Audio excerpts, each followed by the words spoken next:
Couple of quick things before we start. First of all, a massive thank you to everyone who donated to my Buy Me a Coffee account. Because of you, I am now able to buy a brand spanking new microphone, which is much better suited to shooting outdoors, particularly on those windy days. I'm so excited for this new direction that the channel has taken, and it is all because of you.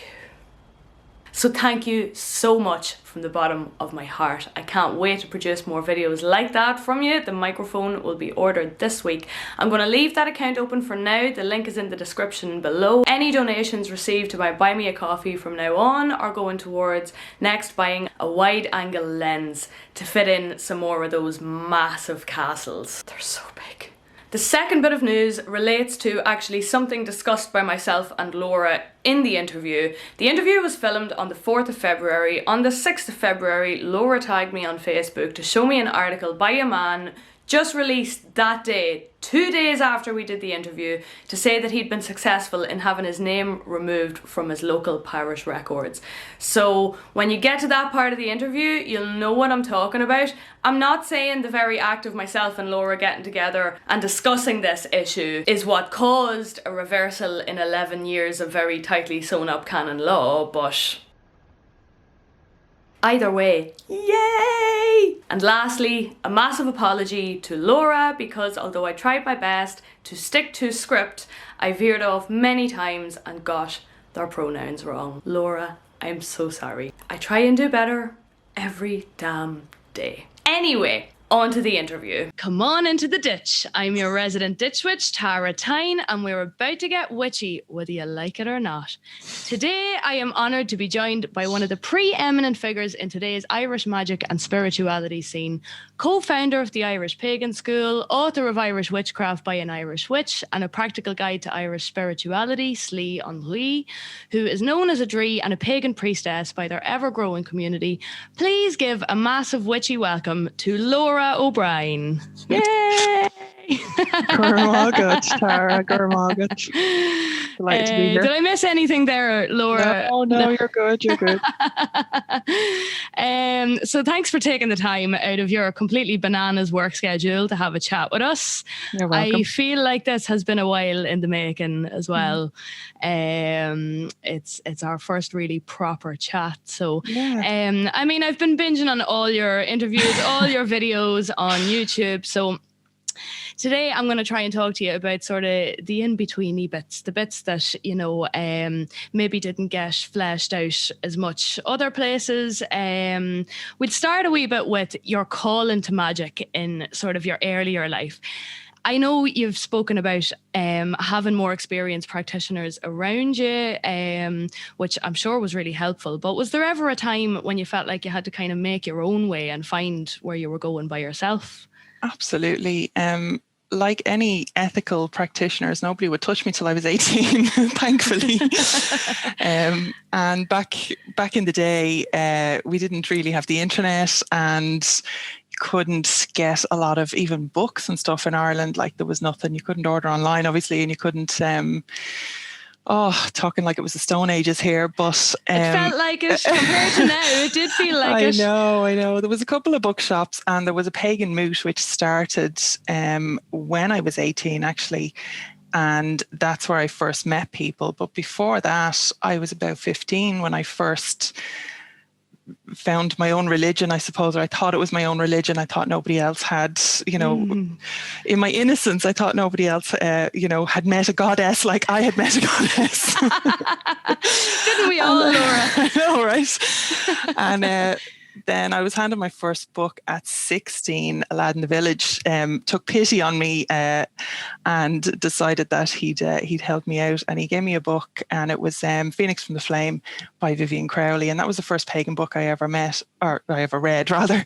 And it was, you know, it was that cheesy feeling of like coming home, you know. Yeah. And in a weird way, I feel like Vivian Crowley was my first mentor, because like it opened a whole new world to me, you know. And after a year, after really so many years, I was nearly 16. I was 16 at that point. So after so many years of feeling so alone and feeling so kind of out of it and like the big weirdo, you know, because it was only at that point that I looked back and said, you know, a lot of the experiences I was having that I thought I was going mad when I was younger had a name, and other people were going through them and all the rest of it. So like a lot of the magic and a lot of the otherworldly stuff. Now, that wasn't Irish specific at all. And it wasn't actually until much later that I really kind of started putting the pieces together for Irish tradition. So, and, the Irish cultural stuff that I'd grown up with started to click into place then with the magic and the spirituality, Did you feel then again, maybe around that time, like you were sort of the only one putting those pieces together? I think, in all fairness, Tara, I was certainly in any kind of public way in Ireland, because there was nothing like, there was the group that I was working with was a traditional Wiccan coven, and Barbara Lee, bless her, I adore her to this day. She gave me such a good start in things, and was a really good introduction to pagan community and all. But like, I never got involved with any druids or anything because they were all English or American based, and the only books that were around at the time were, I wouldn't wipe my arse with them now, to be honest with you. I actually wouldn't. I could have done it better myself. I actually got a question on my YouTube. I was doing I'm doing a ton reading on the YouTube, and somebody said, would you recommend, which one was it? Was it No, it was DJ Conway's Celtic Magic. This is only like 2 days ago. And I was like, yeah, I'd recommend you throw it in the bin or in the sea.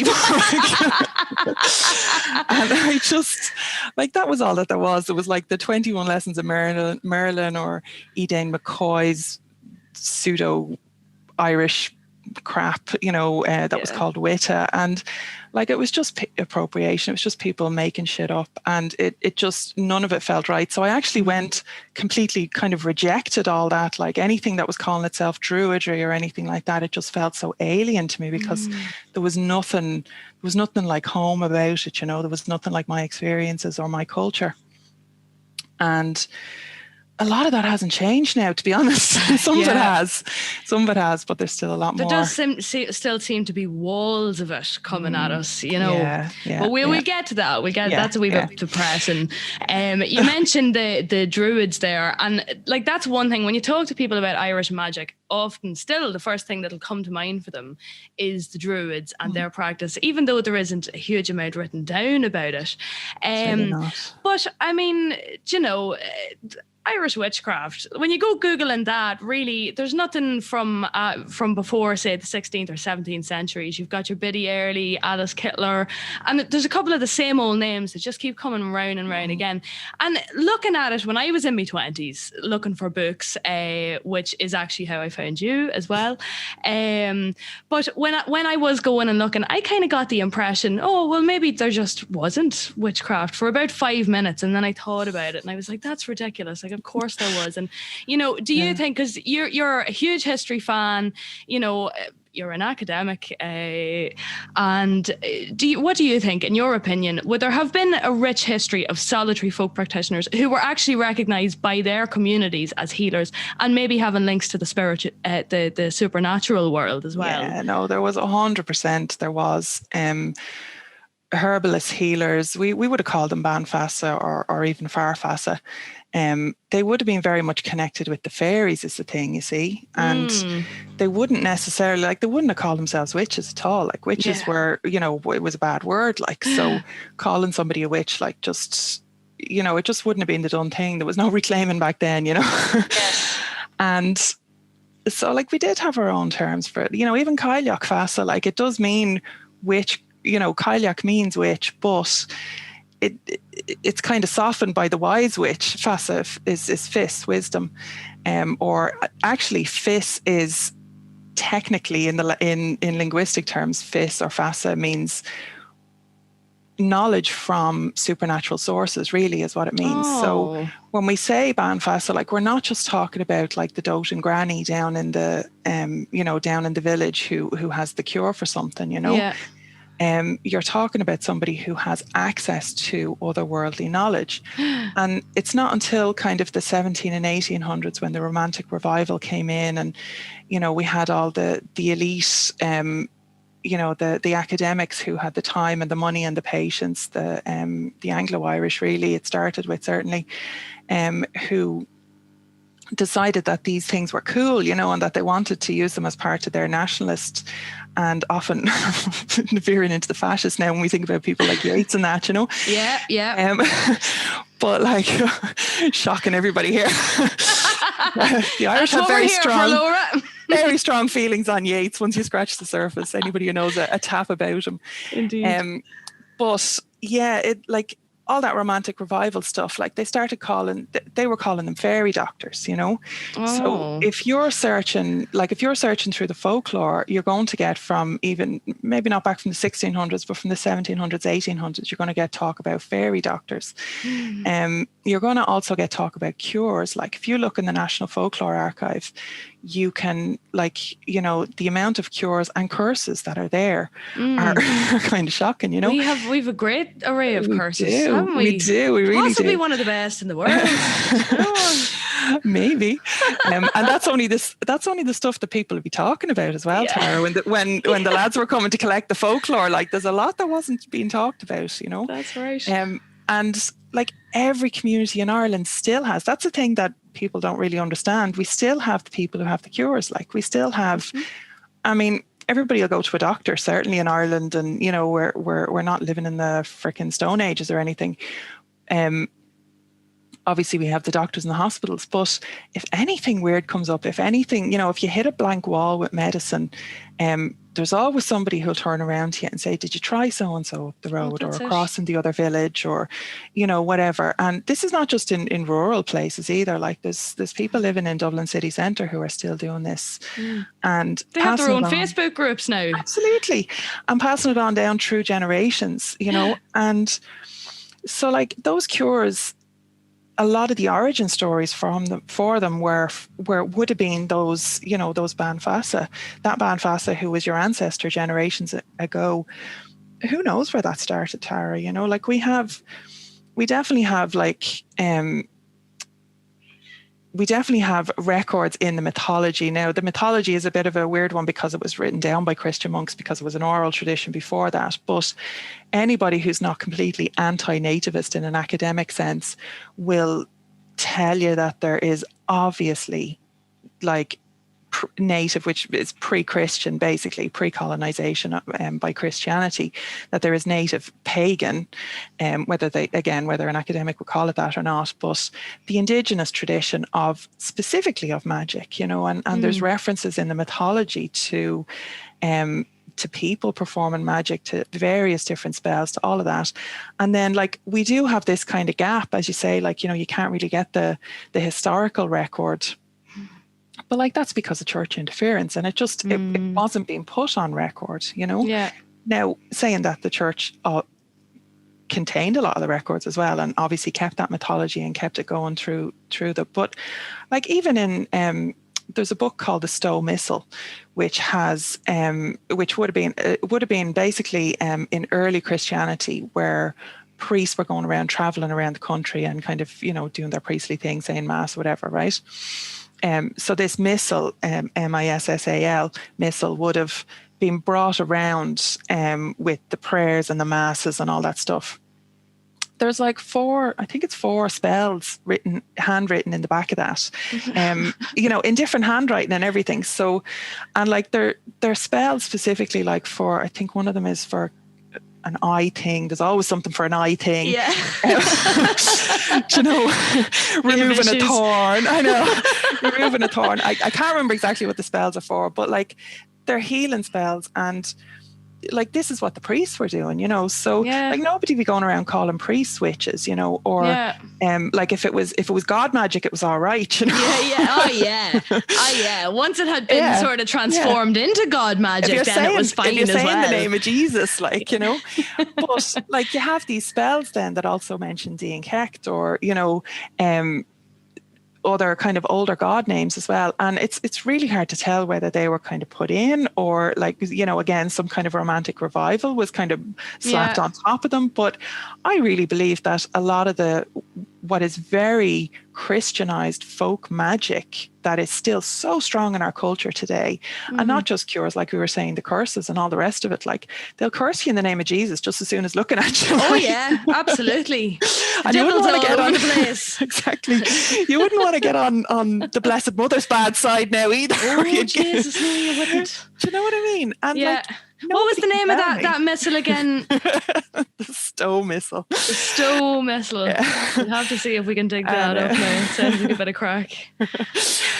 And the you know, like, nobody can tell me that those very Christianized prayers, spells, you know, charms, cures, curses, all of that stuff, and a lot of the stuff, like I said, that didn't make it into the folklore collection, that wasn't indigenous magic, you know, that hasn't been there the whole time. So while we don't have specific records of named witches, as you say, beyond a certain point, I also think that that's because magic was so integral, and that this element to our culture was so integral, that the supernatural has always been so close in our society. The other world is literally next door, physically next door in a lot of people's gardens. Yeah, well, it's like talking about going out to the shop for milk, like going to visit your local sacred site. Exactly. And like, the other world is so close, the supernatural is so, and I'm using supernatural again in the academic sense of it, as in just outside the mundane, outside the natural, you know. So anything kind of out of the ordinary, in air bunny quotes. And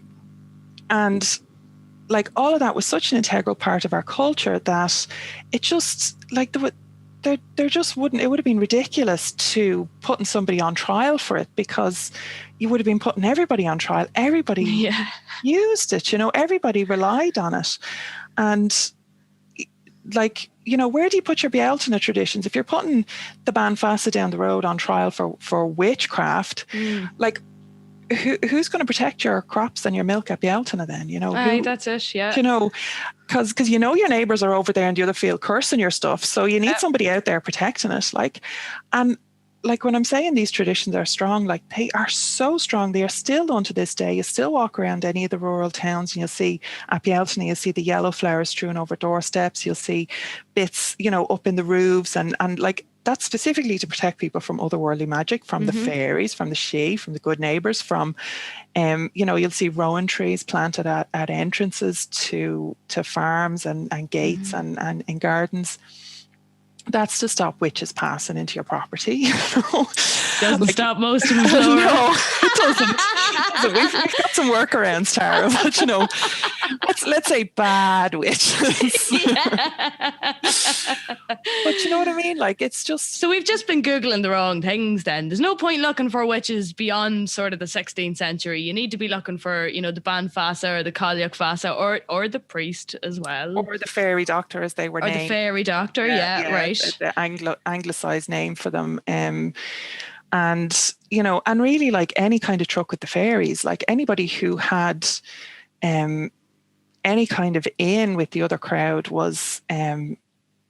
that's what we're talking about, you know. They had access to supernatural knowledge, and they had relationship with the other world, and they were the ones carrying out the magic, you know? So we'd be as well nearly going and looking up the likes of Eddie Lenihan's podcast. Absolutely. And listening to all his stories. Absolutely. Yeah. And like Dúchas.ie, the National Folklore Collection, the school's collection there is like so invaluable, and it's getting better every day. Like, they're just digitizing more and more. I'm going to put a link to that in the description for anyone really, that wants to really check do. it out. Like, it's awesome. And it's like, you know, you can go in and search by cures. You can go in and search by like Mayday or Bealtaine or, you know, any of them, and you'll find specific traditions around it, and you'll find so many different versions as well of, like, you know, the pattern repeating itself all over the country, which is really interesting. And that's how you know that you're really dealing with an indigenous tradition, is all the different variants. Like, you know, it's not just one thing that was planted, and, you know, it's this thing that has all these multiple different variants, like a dialect in a language. Like, it's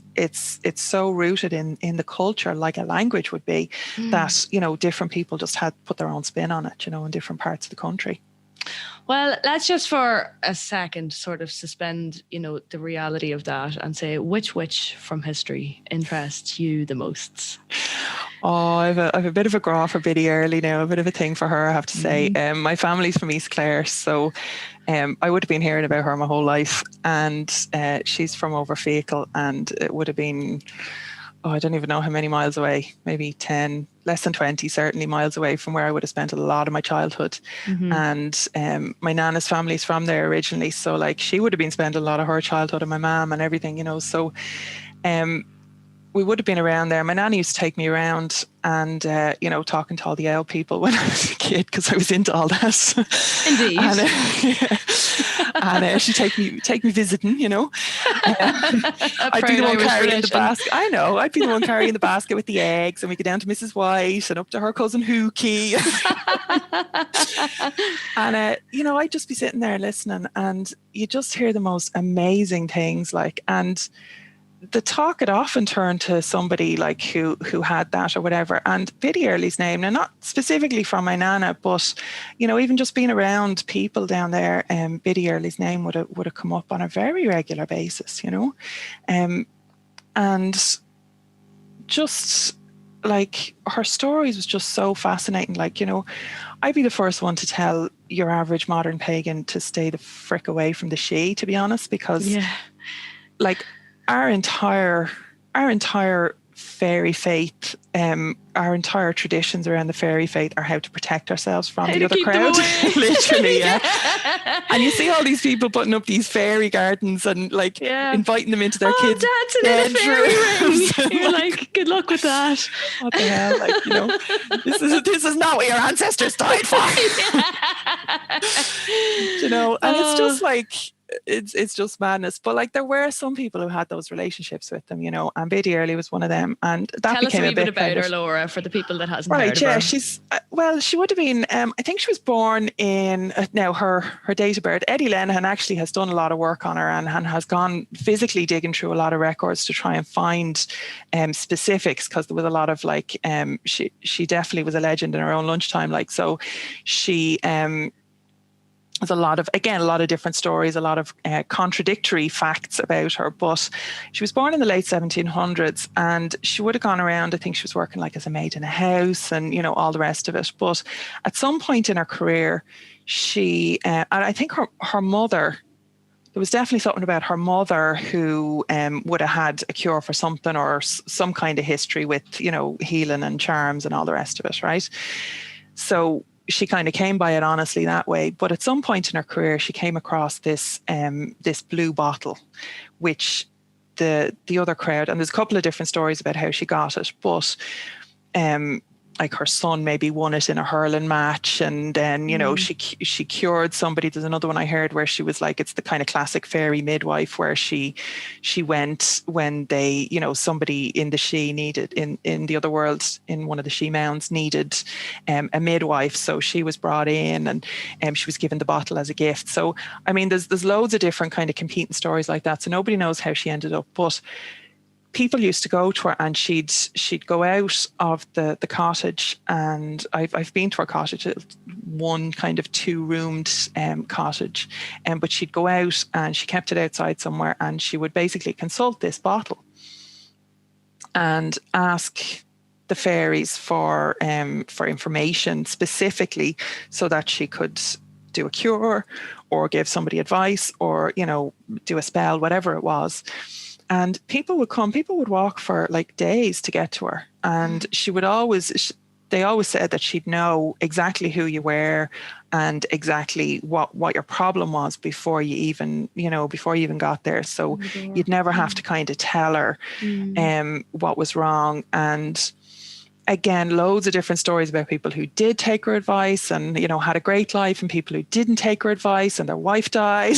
You know, there's all this kind of stuff going on. That's how it goes. Yeah. So really, like, a lot of kind of good and bad.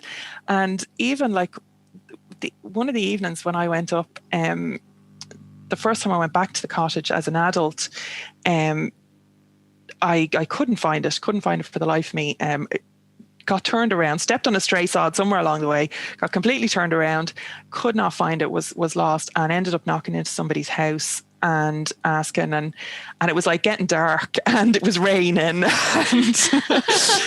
these I was with my friend Kat, and you know, these two bedraggled people were standing on this lad's doorstep, you know, and he was like, sure, what would you want to be going up there for? You know, she doesn't still live there, yeah. and we were like, I was like, oh, I'm a historian and I'm just really interested in it, and my family's from Whitegate, and you know, and just kind of giving him a bit of blather, and he kind of calmed down a little bit after that. Like, he was very upset at the thought of the two of us going up there. Like, what would we be doing, and what would we be looking for, and would we be doing damage up there? Because we want to piss her off, like, you know. So, like, by the end of it, I was almost saying, you know, she's not there anymore. She's like, grand. Like, she told me to tell you she's all right. Yeah, no, she's all right. Yeah. So he did end up showing us. I lost a pair of gloves that day, and that was okay. I had to sacrifice them to find my way back out of the cottage, but sure, that's a whole other story. But you got good value for money there, Laura. I came out of my life, Tara. I'm good. Yeah, I'm good. Well, we see, what have we got? So you've covered a few of the sort of key purposes of Irish magic throughout history there. Yeah. That we had the cures and we had curses and sort of protecting the crops and the herds, and that was all very big. And then honouring kind of your local spirits. Like, how do you think that compares with today's landscape? One of the biggest things I think in indigenous Irish spirituality is trucking with spirits, whether that's ancestors or the other crowd, or you know, even the gods, you know, at any point, or saints, or whatever, you know, whatever you're having yourself, right? Is this kind of this dealing with the other world, you know, dealing with the supernatural, right? And like I said, it's so close and it's so integral to our culture. And, you know, I mean, just to give you a small slice, right? A, of what goes on in our freaking household, and B, of just exactly what the culture is like. We're still in the level 5 lockdown, so the highest lockdown here, because we're in the pandemic at time of recording and all the rest of it. So everybody's on lockdown in the houses. And as that was announced, my firstborn was coming in, and they were saying, you know, so here's the list of exemptions. So exceptions, like to, you know, you can only go, you have to stay within 5 kilometers of your house, except for in these particular cases, right? And they're reading off this list of stuff, and it's all the standard stuff, like if you have to go for work, if you have to go for, you know, a mental or physical health emergency or appointments or anything like that, right? And then they came to the bit about visiting the graves, right? And I was like, hang on a minute. Now, surely that's not an emergency situation to be going and visiting somebody's grave. And my firstborn's just here looking at me, and they're like, you know how the Irish are about the corpses now, don't you? Yes. And it really kind of struck home to me, you know, like the kind of the ridiculousness of it, but it's not ridiculous. It's just, again, it's so integral to the culture, like this honouring of the ancestors, which is exactly what that is, you know. And you go into any house in Ireland, and you'll see pictures of dead relatives. Now, I know that's kind of normal, right? But like, you know, worldwide, that's probably normal. But if you look a little bit closer, you'll see they're kind of like little shrines. Like there's, you know, there might be a little, the Jesus picture with the perpetual light, the Sacred Heart might be over it, you know, and then you've got all the ancestor stuff underneath it. All the relatives wouldn't be there. They'd only be particular ancestors who maybe, you know, had a special place. They'd go back, you know, back quite a long way, and people are very particular about these specific ancestors who passed down this thing to me, or, you know, to my children, or and they're tracing their traits through these particular ancestors and these lines. And there's also going to be, like, it's not even just blood ancestors. Like, you know, you'll get people really honouring and observing like community ancestry. So like one of the things that people, when they come into Ireland, and if you're not used to it, our death traditions are a real shock to the system, because, you know, like waking a body in the house for 3 days. Now, a lot of the traditions are dying out, and it's becoming a lot more sanitized in some places, definitely. But certainly in my lifetime, like there was the 2 to 3 day wake where the body was never left on its own, and the house would always be full of people. And you know, some of that has been moved to funeral homes now for sure. But and then straight from the house then out to the funeral, usually in the church, and then the graveyard and the burial, and then there's the party after, and all the rest. Not party, but you know, well, the funeral party. Yes. People generally try not to call it a party, but you're right, it is. Like there's you're meant to get drink. drunk and sing songs. That's the point. Absolutely. And it's remembering the dead, and it's honouring the dead. Yeah. And even things like our month's mind. Yeah. You know, like a lot of people get together still for the month's mind, which is where a month after the person either dies or is buried, I'm not quite sure exactly. I think it's just a suitable date, really, around a month later. Yeah. Where everybody who had shown up for the funeral, and that's the thing, like everybody goes to the funeral, everybody shows up at least. And by everybody, I mean like all the kids in your kids' classes, you know, people that you work with, you know, people that you went to school with will show up for your parents, for you, like people that you haven't seen, like cousins will fly home for a funeral, like, you know, from all over the world, like, and we just take it so seriously, and everybody shows up. And that's before you even get to the neighbours, like who just kind of hear somebody has died, or, you know, might have kind of known you in passing, and they'll show up with food. And, you know, and the politicians, you know, you're doing well when the politicians show up. Yep, absolutely. Feelings.com. Yes. And sorry, go on. No, and so like all of that, and then like the month's mind and everything, like a load of those people will show up again a month later just to kind of check in and have that closure and make sure that everything is okay and the family's doing okay. And, you know, it's ostensibly, again, a Christian tradition, but like that's the cloak that it's wearing. But is it really? You know? Like, again, you know, if you look at it with any kind of open eyes, you can see like that this is ancestor worship, you know, that this is relationship with the dead that goes beyond the physical realm, you know. Yeah.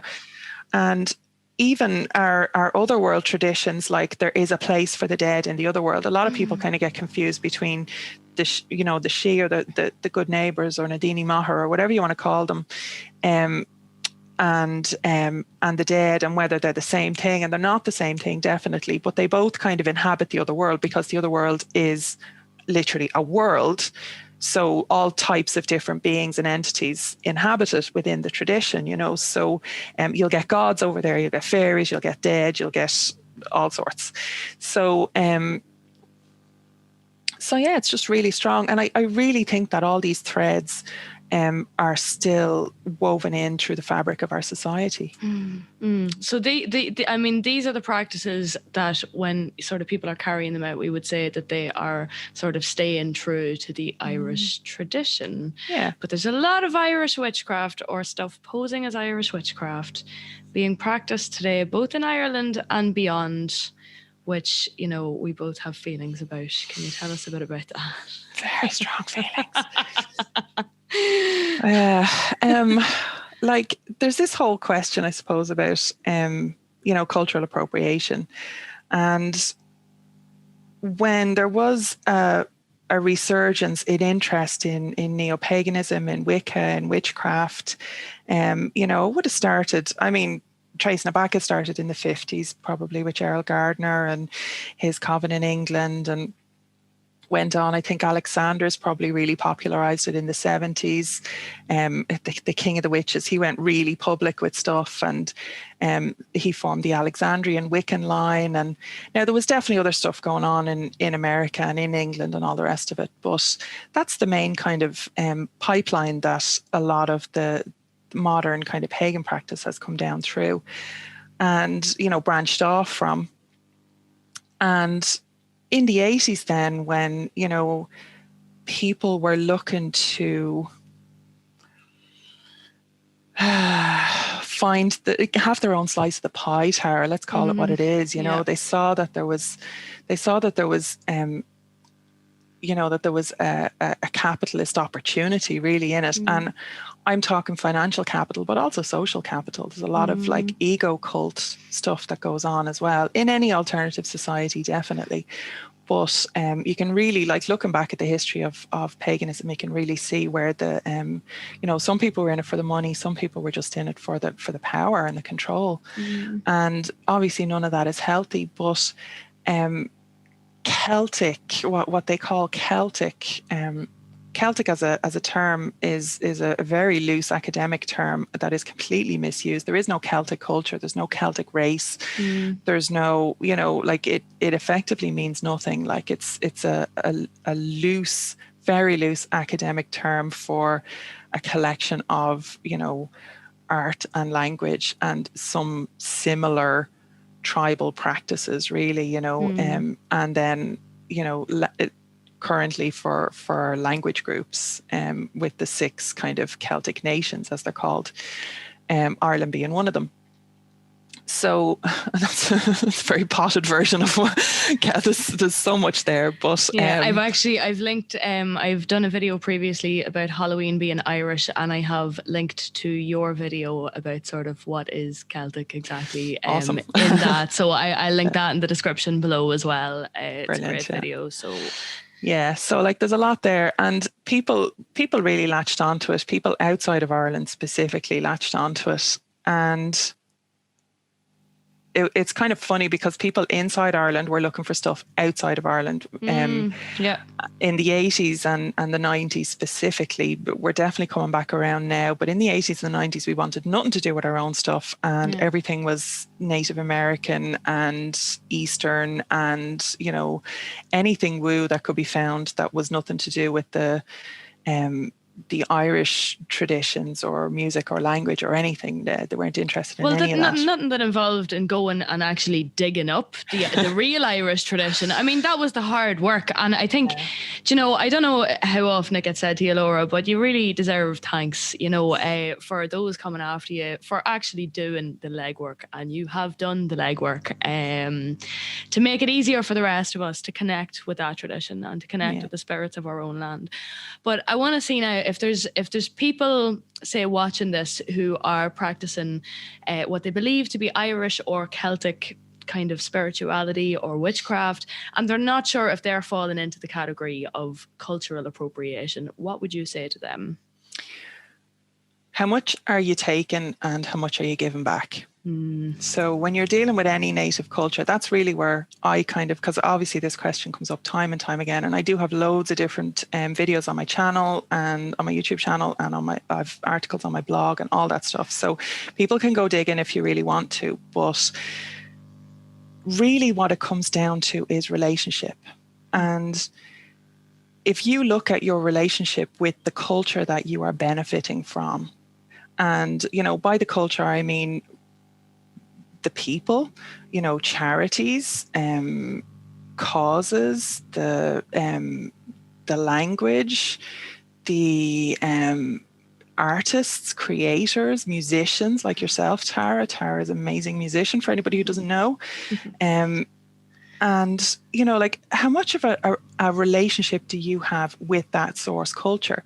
And it's not okay to just have the things that you think your granny taught you when she brought them over on the boat in the 1800s, right? Because those things are removed and also out of date. This is a living tradition. And if you want to be in right relationship with that tradition, you need to be giving at least as much as you're taking and benefiting from it. So how can you give back and how can you contribute back? And like I say, I've loads of information on that on my channel if people want to really kind of sit down and have a think about it. And I really do advise that, because that's the only way. It's going to take some soul searching. And if you're benefiting, and obviously that's financial benefits, if you're teaching this, have you learned it from native people for a start? How good is your source material? But and also, have you been listening as well? The actual listening. Poor Lora spends most of their days going through comment threads, having to sort out people who are just not listening to native voices and people who have done the legwork. And yeah, God bless your strength, Laura. There really is a lot of that. I have my poor back teeth are kind of ground down at this point, trying to. John's giving the foot rubs 24 hours a day, I'd say, at this stage. Yeah, but no, there's a lot of that, but like that's the work that I do. I kind of put myself front and center and scream into the void a lot.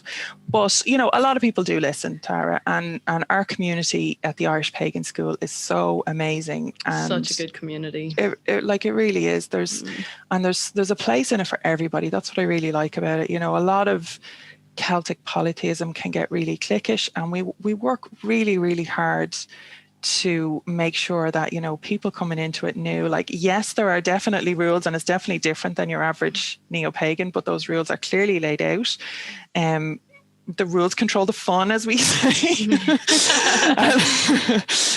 Mostly joking, but you know, like, so it is a different experience, but that's actually what people really value, you know, if they're coming into it with an open mind, and as you say, they're willing to listen to native voices, and because there's a lot of misconceptions, and the number one thing that I get is about people unlearning. They have to unlearn, they have to you know, they, in good faith, a lot of people in good faith have taken things that people that they trusted, whether that's in a book or a teacher, a personal mentor, or even your parents in some cases, you know, because we have next generation pagans definitely coming onto the scene, and even like grandchildren coming onto the scene now, I'm seeing, and you know, who have paganism in their family, again, who, like, that's not, it's not a family tradition if it's wrong neo-pagan versions of Irish witchcraft, you know, that's completely disconnected from the actual culture, from the actual traditions, from the experiences and the lessons that native people are willing to share with you, you know, or the resources that are available to you. If you know, I'm not saying you have to like give a load of money to native teachers. That'd be nice, right? As a native teacher, that'd be lovely, right? And obviously in all the courses that we run, we pack them with value, but we also, like, we're community based and community service based. So the vast majority of our stuff is actually free. Huge amount of free resources. Yeah, like you could, there's a lifetime study in it just in the free stuff, I think. Absolutely. But like, that's an important part, because, like, you know, there's no point in us sitting here as Irish people and saying, you know, that's wrong, or you should know better, or you should do better, if we're not willing to actually educate about what that means, you know. And sometimes that means educating the Irish people, because again, this stuff from the 80s and 90s, this Celtic shamanism bullshit has been fed back to us, again, from people that are trust, and it's kind of nativized. So we have native practitioners now in the pagan scene who are genuinely, like, connected and genuinely doing their stuff, but the structures and the framework that they're using is this appropriated fucking nonsense, like, you know, in a lot of cases, not in every case obviously, but in a lot of cases. And you know, sometimes it takes them kind of sitting back, and I've had a couple of Irish practitioners who really kind of went through kind of dark nights of the soul almost, when they realized that they had to unwork all the work that they'd done, and you know, come back into it with kind of fresh eyes. And I'm not in any way saying that like my way is the right way or anything. Everything that I teach is about giving people the tools to do it themselves. You know, it's not about one true way or anything like that. It is about integrating yourself and being in right relationship with the culture. And that's not just me, like that's or my stuff or my community or my school or anything like that. That is actively being a part of modern Irish culture, because again, it's still integral to our culture. It's still within the fabric of our society. And if you're looking at it with fresh eyes, if you know what to look for, you can really tap into that. And it's a very kind of pure source of witchcraft and magic and spiritual connection, which is available to everybody, as long as they're, like, it's not a completely open practice. You have to learn it from source. You know, you have to experience it. You are not Irish unless you have lived in this culture for a significant part of time. And that's whether you know, came from the continent of Africa and as a kid and ended up here and then participated in the culture, that person is just as much Irish as me or you, you know. So like bloodlines or anything, it doesn't matter if you have, you know, your 23andMe. I often say it, like, your 23andMe tells you that you're 56% Irish. It means nothing if you are not actively participating in the culture. And like one of the quotes I always, and I'm going to mess it up now, but it's Maya Angelou, and it basically comes down to, when you know better, you do better. Yeah. So like, back to your question of like, what would you say to people who are sitting there and kind of wondering, is that them? You know, look at the resources that are available. Listen to people within the Facebook groups, on your own channel, Tara, in so many different places. I put a blog, actually, I must add your stuff to it, actually, now that I think of it. I put a blog up today about free native sources and native voices. You know, and like I'm always kind of trying to do that, to try and make sure that it's not just my voice that's being platformed, because I'm good at marketing, and you know, I'm a bit of a workhorse, and I have a goddess who demands a very heavy work price from me. Yeah. So I pay that, and you know, that's gotten me to the place of having this body of work that is available for people. But in no way do I want this to be about me. You know, it's so not about me. I want to go and retire into the woods somewhere very, very soon. Yeah. I wish you the best of luck with that, Laura. Yeah, I can dream. I can hope. Yeah. But well, yeah, like. I'm going to throw a complete spanner into works now and go, how does fae propaganda fit into all of this? It's a bit of an in-joke there, the fae propaganda. Yeah. It's sort of misinformation that may possibly have been spread by fairies. How much of that do you reckon is going about now, Laura? What do you think they want from us? I think that there is definitely an element to this whole fae propaganda thing where it's like, they can't believe how gullible we are. I mean, like I said, our entire Irish tradition is about protecting us and protecting our children from the Sidhe, right? Yeah. And from being stolen and from being changelings and all the rest of it. And now you have people going around saying, I'm fae and I'm changeling and I'm this and I'm that. And in some cases I get where they're coming from, and don't at me. I understand that there's a lot going on there, but it is very removed from the actual culture. Like, I get how people are using it these days, but it's nothing to do with the actual culture and tradition that we have here. Like I said, protect all of our magic, rowan, iron, fire, you know, all of these things that we protect our babies from. And now what's happening is somebody, you know, has a fourth birthday party or a fifth birthday party, and they're getting a fairy door for their garden, which has a contract in it. Oh my God. The Irish Fairy Door Company does contracts. And if anybody knows anything about the Sidhe, right? The contract is a dead giveaway, right? I swear to God, that company is run by Sidhe. It must be. They also have this thing where you can like put your kid can put their hand, it's like a handprint, and it looks like on a tree log, a tree circle. And they can put their hand into it and tell the fairy their wishes and their dreams and their hopes. Tell them nothing. If anyone at home is listening to this, tell them nothing. So, Jesus. I mean, if you want examples of fae propaganda, there you go. There you go. The fairy doors. Right, folks, you have been warned. You know now what to avoid, okay? So kind of from one crowd to the other crowd, up until now, my YouTube channel is really on in its baby days at the minute. So viewers of mine have only just been introduced to Bridget so far as the Tuatha de Danann goes. For anyone that doesn't know, the Tuatha de Danann is Ireland's pantheon, and they're a rather eclectic bunch. And I'm just wondering, you know, because they are so varied and everybody is such a big personality, how do you sort of summarize them and introduce them to people who have never heard of them, Laura?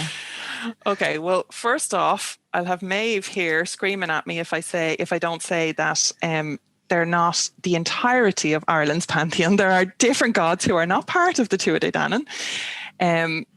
But when talking about the Tuatha Dé Danann, things get a bit confusing when you look at the mythology, because they went into the She Hills. I've mentioned the word she a couple of times, and I haven't actually explained where that can actually be the mounds, which are entrances to the other world, physical gateways or doorways or crossover points.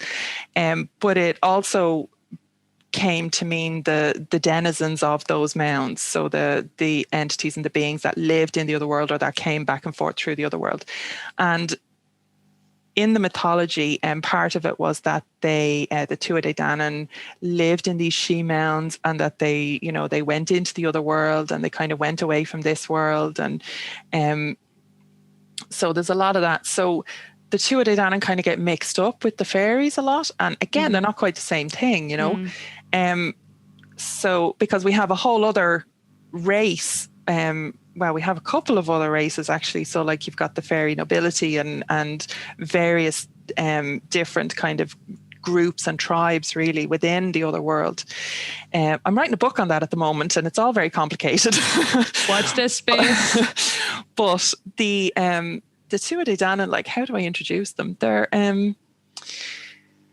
when we think about like a pantheon of, or like a group of gods in other cultures and in other societies, they're kind of like far off. I mean, I know some of them had dalliances with humans, and they definitely interacted with humans, but the Tuatha Dé Danann are much more connected to humanity and to this world than other gods in other cultures seem to be, or to have been. And, again, it comes down to kind of relationships with them rather than worshiping them. And that's kind of an important thing for people to understand.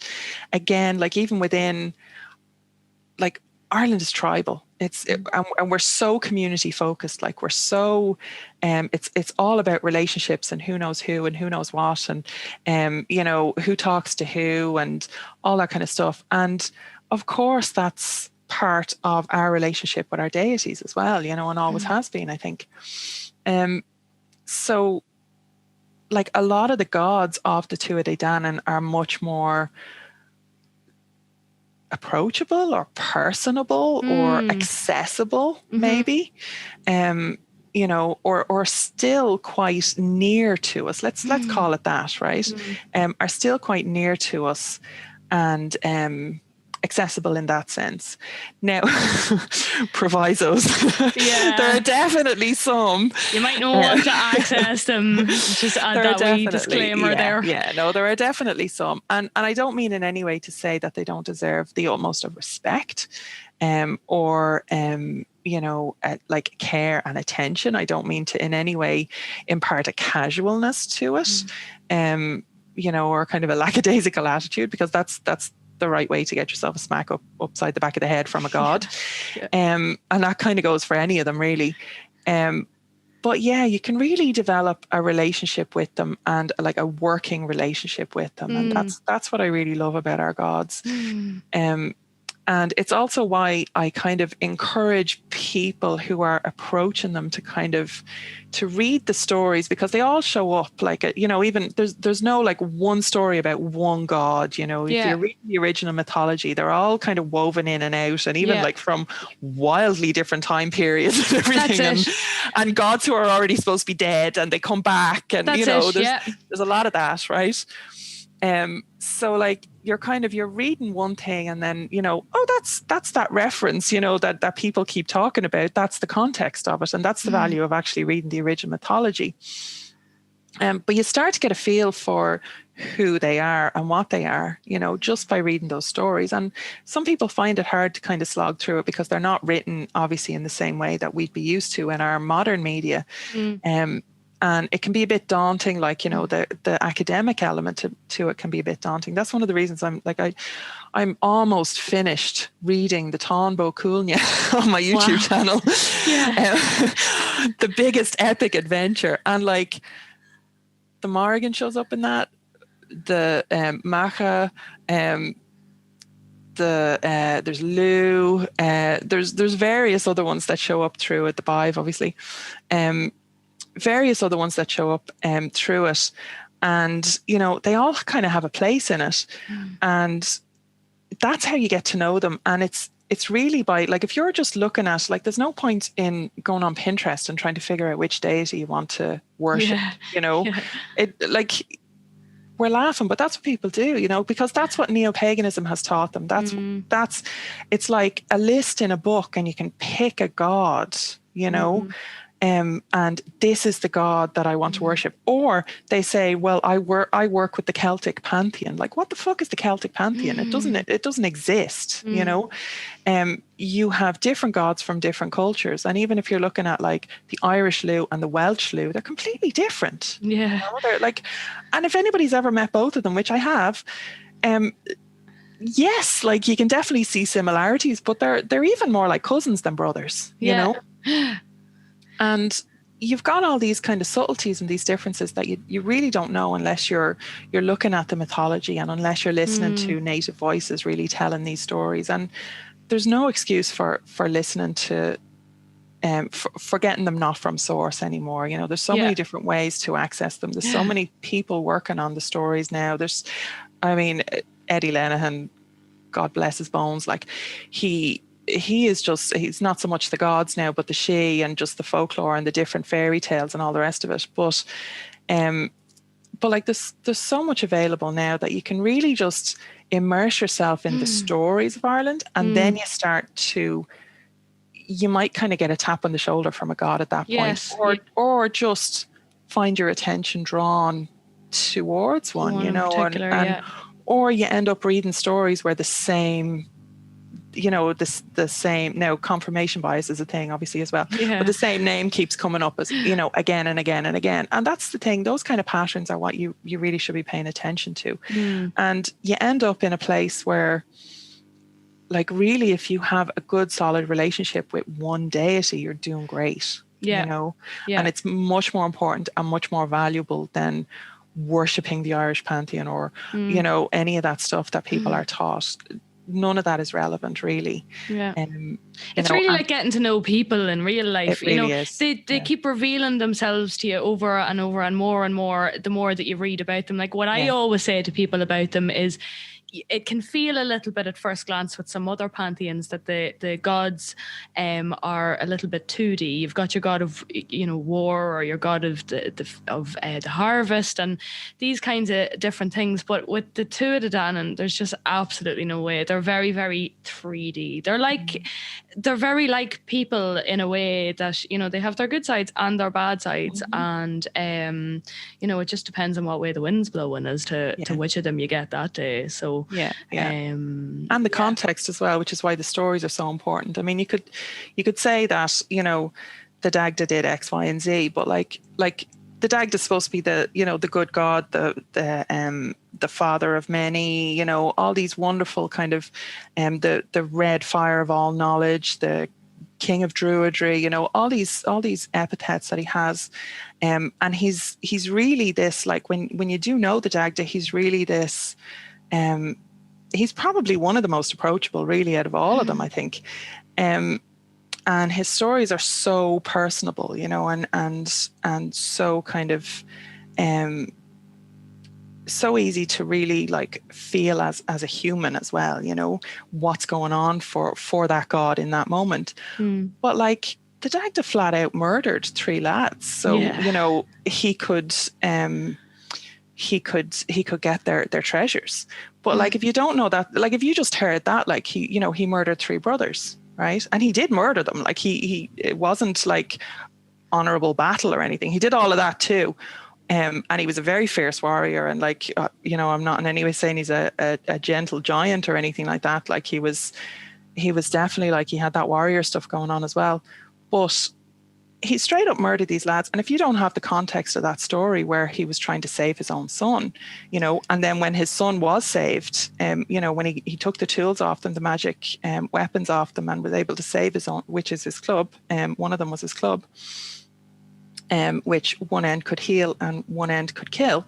And once his son was back and awake, he was like, Dad, what did you do? Like, and the Dagda had to bring them all back to life, So like, if you're only getting like somebody's quote in a neo-pagan book, you don't get the character, you don't understand who you're dealing with. You only get those 2D. It's not even a 2D image. It's a freaking sticker that somebody has printed out and put in their book like it's that. It's a catchphrase nearly.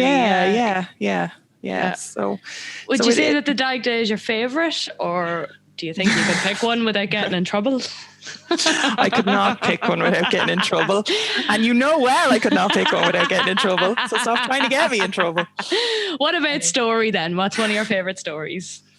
Oh my goodness. Tombo or Gavna actually is probably my favourite story. And that's the one where the Morrigan has, she has this cow, this otherworldly cow that she's gotten, and it's actually from a different story. That's another thing about the Irish stories. They all connect. It's all woven together. So the Tombo Regavna, which is the cattle raid of Regavna, is a pre-tale, a rev scale to the Tombo Coolnia, which we were mentioning earlier, which is this whole big epic thing, right?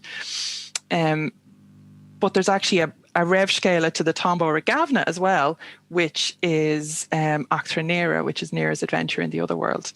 And in that, like, there's a cow, and the Morrigan basically gets this otherworld cow, and that's the cow that she has brought up to the Don Coolnia, up in your neck of the woods there, Tara, up in Cooley. She has gotten this cow pregnant, right? Because the Fionvanach, the white bull of Connacht, is going to be born from this cow. So she's in the process of bringing this cow home, and she's coming out Cooley, and she's coming back towards the cave, where she's going to go back into the other world. And she has a man with her who, just between me, you and the walls now, I believe is the Dagda. He's never mentioned as such, but I believe that's the Dagda that she has with her. And they're stopped by this young buck that you're probably very familiar with, who I'm not very fond of, formerly known as Satanta. And who Holland the gift to some of us around here. And she's challenged. Now, she's just going about her business, right? Setting up a whole cattle raid. But, he doesn't know that. Because basically, to his mind, everything in Ulster belongs to him, right? And all the cattle, and he says this in the story, like, all the cattle of Ulster are his. And she has no right to be bringing any cow in or out of Ulster. And how dare he cross her border, or how dare she cross his borders. Now I'm paraphrasing this, but like, there's all this boundary stuff going on, which, again, you talk about stuff from the mythology, which has come into our modern culture. Those conversations are still happening as we speak, yes, no doubt. Literally, yes. So maybe not over cows, but, definitely over ditches. Definitely over ditches. Yeah. So anyway, he challenges her, and there's a whole thing, and she tells him her real name, which I can't remember now off the top of my head, but it's kind of like, those stories where there's like, an alien is interacting with a human, has come to Earth, and they're asking them their name, and they say, well, I can't translate my name into your tongue, it doesn't translate, and they give some kind of gobbledygook and then just call me Frank or whatever, right? So it's kind of like that, right? Where she gives this whole long list of attributes, basically, like, terror and horror are in there, and sharp wit, sharp tongue, something about her hair, and, various other kind of bits and pieces. And again, if you don't know the content, like her hair, for example, like there's other bits in other stories where she's plaiting her hair, and I believe that's a magical reference. And, so there's all sorts of stuff going on in there. And eventually, anyway, he once she changes into a black bird, which is the crow, he cops on who it is. Finally, cops on who it is. Like the horse that's pulling her chariot, which had like the chariot pole going up through its forehead, and I think it was a one-legged horse or something. Like that wasn't his first clue, apparently. He's not very bright. Not very bright. That boy. He wouldn't be known for his brains now, but it's just a hurling. Sure, he's good enough. But so So anyway, he's like, oh, if I had known, I would have killed you and all the rest of it. But anyway, part of that is she kind of foretells where she prophesies where she's going to come against him in different animal forms, which then happens later in the Táin and everything. And I just love it because it's the only place in the mythology that we see an actual description of the Morrigan, because she's a shapeshifter. So we see loads of descriptions of her shapes that she shifts into, whether it's a beautiful young woman or an old hag or different animal shapes and all of that. But this one, like she's traveling along with the man, who is her husband if it's the Dagda. They're traveling along together, they're doing their business, they're doing their work, the stuff that needs to happen so that all the rest of the stuff can happen all the way down the line, and going about their business. And she's got red hair, red eyebrows, red cloak, and there's this kind of physical description of her. But there's also then her real name, and the man gives his name as well, which again is a long string. It's not quite as long, but it's a string of words then as well, or concepts. Really, that's what it is. It's like a collection of concepts, and there's something about that really struck me from the very first time I read that story of like, this is as close as we can get to God, to trying to, like, our brains trying to understand the essence of a deity, of a God, in their natural form with their power color kind of thing, but also like the bird form as well, which is, an essential element. The shape-shifting is an essential element of the Morrigan's nature. The prophecy, the magic, the sovereignty over cattle, all of these things are there. Like, Morrigan's talked about as a war goddess all the time, but like, she's so much more than that. And again, really justice, yeah. No, it's that 2D versus this round picture, So yeah, that's my favorite story. I do have a reading of the Táin Bó Ragavna on my channel. It's under, I have a playlist on Irish lore, so people can really go and dig in if they want to. Brilliant. One last thing on the Tuatha Dé Danann, because I find that usually in Ireland, like a lot of hills and sort of valleys and things like that can often be associated with both the She and the Tuatha Dé Danann. And sometimes, I wonder what happens if they ever collide. What would your opinion, just if you were to absolutely philosophize on that now and try and imagine that conversation or how it might go down? Do you think do they even care about each other? Or I think I think there's a huge amount of crossover. Like, they're not the same thing, right? But like, when we talk about the Tuatha Dé Danann, we're really talking about the named gods, right? But actually, like, this was a whole tribe of people, a Tuatha is a tribe or a community. And like, this is possibly a whole kind of race of people who have come, onto the island and have been living here. So there must be a lot of them. Like, there's not just the ones we know the name of. And we know that from the battles and the different wars that they go to, that obviously, like, there's foot soldiers in there who are just fighting, So, and then there's talk then when they go into the mounds, there's talk of them becoming the She, and the people then, when they're kind of going about their business, I've often wondered, now again, this is not clear at all in the lore, but I've often wondered, like, did the kind of regular normal people of the Tuatha Dé Danann become the nobility of the She mounds, because there's all these like courts going on there. And now that's very much a theory, and again, I think that there's definitely stuff going on in the other world that is nothing to do with the Tuatha Dé Danann as well. So it's not a case of like, let's wrap this up in a neat little bow, because it's really, really complicated. Based on my journeying practice, every time I think I know something, I get shown exactly how much I don't know. And that's after 25 years of this shit. So,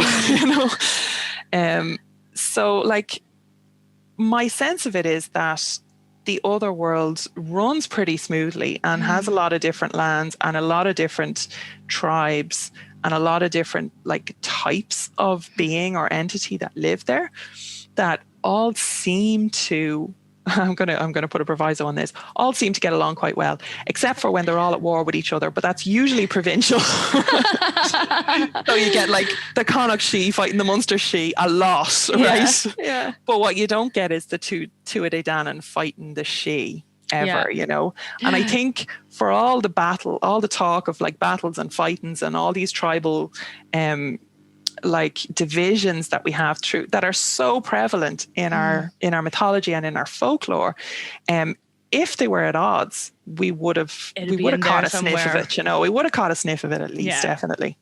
Yeah. So I would imagine that there's either some kind of crossover, some kind of like we are your people or we are the same people or somewhere back down the way at least, and or that they just live in harmony over there, you know. Yeah. Until they don't. Yeah. Either way, we're best to stay well the fuck away from it. Absolutely.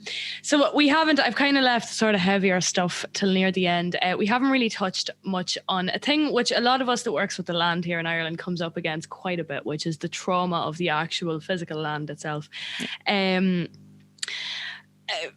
The church, you know, I mean, the headlines these days have just been full of the results of the investigations of the Tuam Catholic Mother and Babies Home. So we know there is an awful lot of trauma that really hasn't been examined here yet. But something I know we both feel very strong about, this the motu proprio that came out in 2009, which basically removed defection as an option from the Catholic Church. Now, I think what really sort of, you know, I defected as soon as I got a chance. There was a great website that was countmeout.com is right. And I think they lasted for maybe a year, maybe 2 years.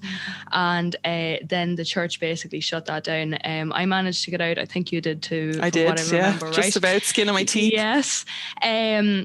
But very shortly after that, you know, when I was talking about it on Facebook, because I couldn't actually just quite believe what they had done. I didn't really understand anything about contract law at the time, but I got a very interesting message from an Irish man abroad who had been studying to be a Buddhist monk for many years, and he was ready now to dedicate his soul to Buddha. But he felt like because he was still listed on the parish records as being a baptized Christian, that he couldn't fully give himself to Buddha because he still, in a way, belonged to the Christian God. Yeah. The more I've kind of learned over the years, you know, I know some people think it's just like their name on a piece of paper, but for some of us, it's quite a serious thing, you know, ownership over your soul. And if you really believe in your soul and you tune into it on a regular basis, then you care about, you know, what's happening to it. That's a claim, yeah. You know, I mean, contract wise, when you kind of get into something, there always has to be, you know, a time when the contract is going to end or a way out of it. And, you know, it seems a wee bit dodgy to me. And I'm wondering, is it time we start shouting louder about the fact that the change in canon law actually seems to contravene Irish constitutional right to religious freedom? Yeah, it really does. And I mean, you can get into that in any way from, you know, looking at it from an ethical point of view where, you know, there is a name for a group or an organization who won't let people leave, and that's a cult. And that's why I don't refer to them as a church anymore, because by their own actions and by their own standards, they are showing themselves to be a cult. And I don't believe that the organization deserves the respect of the name church, you know. Mm-hmm. So like you can look at it like that, but you could also like take the GDPR, you know, even just we have in Europe now, we have a legal right to be removed from records, you know, especially records that we haven't signed into, you know, like as an adult, you can't legally, you can't make a contract if you're under 18. You can't join an organization. You can't, you know, like there's no legal binding on it, but they say that that's not legal, but they still count those figures towards like between their registered figures and the census data where people mindlessly tick Catholic, you know, they actually use that then as leverage with the government because they have the majority share of religion, you know, so they can get their funding, they can get their leeway, it gives them power, you know. And I think I think actually the census is probably where we really need to start, because I think legally that carries, or practically, let's say, that carries more weight when it comes to actual division of power and their hold in the country. And I really think that that's something that we could start to press against a lot harder. But the actual just having control of our own souls, as you say, it's mind-boggling that you can't leave, you know. And even people say, whenever this comes up, people say, oh, I could get excommunicated, I could do X, Y, and Z. They don't. Even if you're excommunicated, you don't actually leave the church. You're still on their books, you're still on their register, you know. So that is not acceptable. Even if you do the worst heinous, like, mortal sins on the altar in front of the priest and you get excommunicated, you're still a part of their congregation, and they still think that they have a claim over your soul, which they can save, you know. And it you know, it is pretty horrible. And again, as you say, like, if you believe in a soul, if you believe in any kind of energetic balance or shift or power or anything like that, the more that, you know, the more of that we can take away from them, the less weight they're going to have. They are, like, you know, we were colonized twice, and we're still under the colonial influence of the Christian, well, the Catholics specifically, the Catholic Church. And obviously there's Protestant issues in various parts of Ireland as well. So the horrors that are coming out, people are definitely starting to wake up, but I don't think that, like, the baptisms are going to stop until the generation who really cares about that starts to die out. Let's be blunt about it, because people will still not rock the boat because they don't want their granny to be upset when they have a baby, and, you know, and that's still happening, you know. And that's the sway that they have over the people, because those grannies were reared in times when the fear and trauma and, you know, the stories that they were being told about how dangerous it was for a baby's soul, like, for a baby not to be, so, like, they believe in the soul, you know. Well, they say they do anyway. That's it. But, you know, so, like, there's so much going on though in it, like, there's so much trauma that, like, we have not addressed as a people. And I think, like, we're probably going to have to be, like, you know, any kind of activism, we're probably going to have to be a little bit careful around that as well, because people are still dealing with very active trauma. That's it. You know, it's still going. It's still all so the records, open-ended. all of that, it's still going on. Yeah. And a lot of people will just cut off from that criminal cult organization. And this is not in any way a slam or a judgment on anybody who holds that as their personal spirituality. Like, I have no problem. I think Catholic spirituality is actually really beautiful and really magical, and so much to love about it. And even the community aspect that it has provided for people, I'm sure, has been, you know, a lifesaver. Yeah, I just wanted to be really clear that, like, I'm talking, and I think you're talking specifically about the organizational structure, you know. Yes, absolutely. And, you know, like, all of that is going on. So I think something like the census is something that we can tackle a little bit more, you know, on an activism level, because it will have a very practical impact on their power. You know, now it'll take a couple of years and a couple of cycles and all the rest of it. But if they got Jedi onto it in the UK, we can get pagan onto it here, Laura. I think pagan's on it. Pagan's on it. Oh, pagan's on it. Yeah. We have, because of Pagan Life Rights Ireland, we have definitely, like, we've gotten pagan as an option in the HSE for a start. So when you go in, you used to have to go in under other. I know it's a small thing, but that's huge. It always made it. I actually didn't even realize. I don't know where I was for the last census. But that's brilliant. But so I'm not sure that pagan is a box on the census form yet, but it's definitely something that we could work on, you know. But it is like a legal right now that you have, because now, not just Pagan Life Rights Ireland, there are other legally recognised organisations, but it's definitely something that we have taken to heart, and would be willing to work with people on. coming up to the next census. And really, like, if everybody just kind of got together, and even if it's not like to tick pagan, but it's even more addressing people who just don't have a Catholic faith or a personal belief or religious affinity to Catholicism, who are still ticking Catholic on the box, you know, still ticking Catholic because they were baptized, still ticking Catholic because it's what their granny or their mammy would have wanted them to do, you know. Yeah. In the privacy of your own home, nobody can tell you, nobody knows, you know. So I think that it would be a good one to maybe start introducing to people, like, that goes beyond paganism, you know. Yeah. Just as our kind of our social awareness around the atrocities, like, stop feeding them, you know, energetically stop feeding them. That's and it. Cut them off at the knees, you know.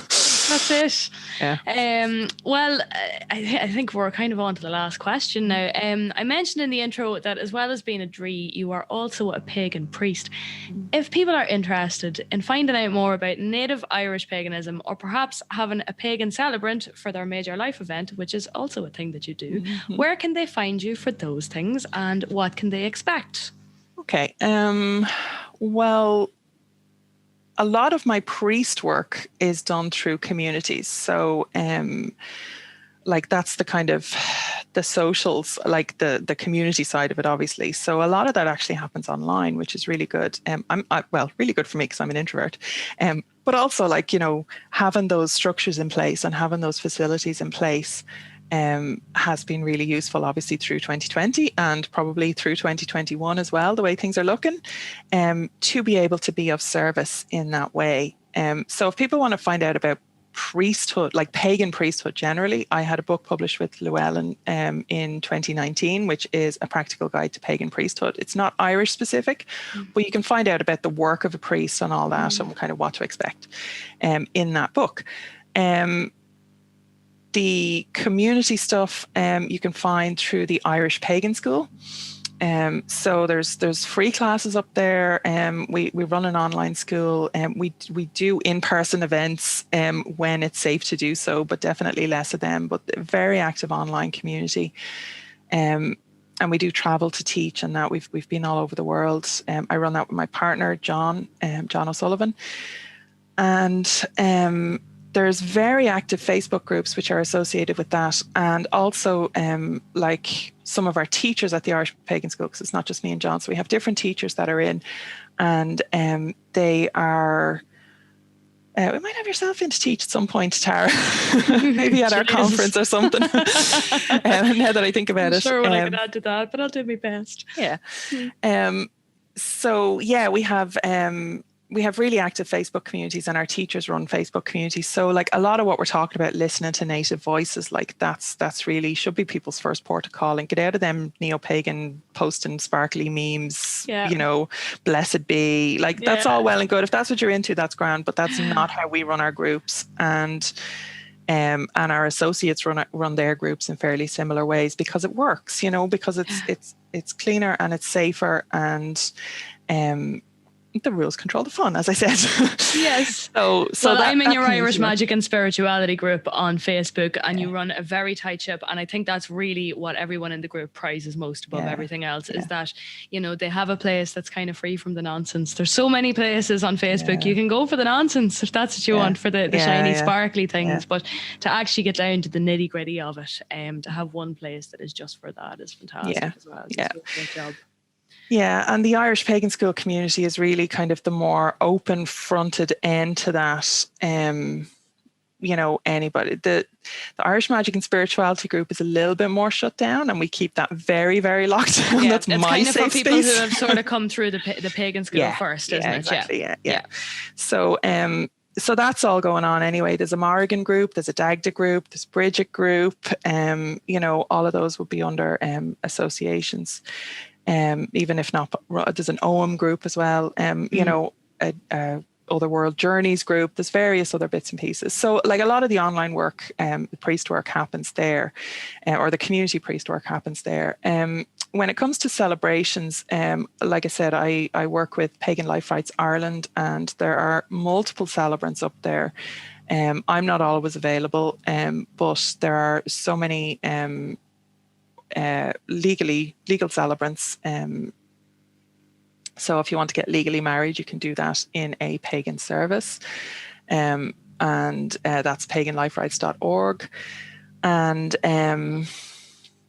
yeah, then my own website then is lorao'brien.ie, and you'll see all my books up there. And generally, like if people are communicating with me, it's best to maybe join the mailing list and reply to one of the emails. Like I tend not to like publicize my emails and stuff because I get a lot. Yes, and do not PM Lora if you do happen to add her on Facebook. Don't tag her, don't PM her. She doesn't do it. Yeah, I don't do Facebook messages or anything like that. Well, you'd never get anything else done, I'd say. No. If you know. It would literally, if I was to try and reply, I mean, I just before I come on the interview here, I actually got an email from somebody who I'd never came across before, was saying that he was new to the country and or wanted to come into the country or was going to visit or something like that. I mean, you know, present situation notwithstanding, obviously.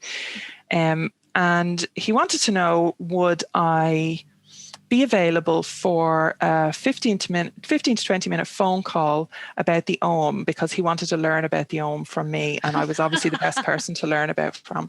And I'm just sitting there like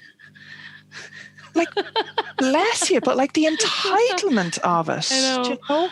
Yeah, it's not like I'm trying to run a priesthood and a pagan school and about 60 million Facebook groups like, and write that's 19 the thing, books. like he would have to, if he Googled me, if he came across, which he said he did, you know, he could see like the first 2 or 3 pages of Google are all the shit that I'm doing, you know.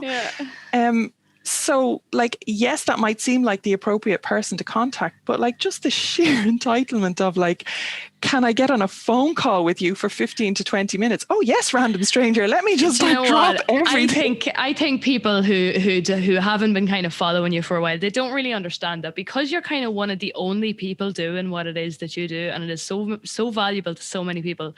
I think it's a bit like calling up, you know, Steven Spielberg and going, well, have you got 15 or 20 minutes to just teach me about directing films, you know? In Ireland, it is a wee bit. When you've been following Lora, you know, she has a massive, massive workload. And, you know, they do their best, and that's the best that they can do, and leave them alone. Well, I mean, in fairness, like what I do is we do, like everybody who emails us a question in through the mailing list or anything like that, we actually collect them. We have a whole file on them, and myself and John, we actually try and answer them, but we have to answer them like in the form of a YouTube video or a blog post, or, you know, something for the Pagan Digest, which is an online magazine that we run through the Irish Pagan School.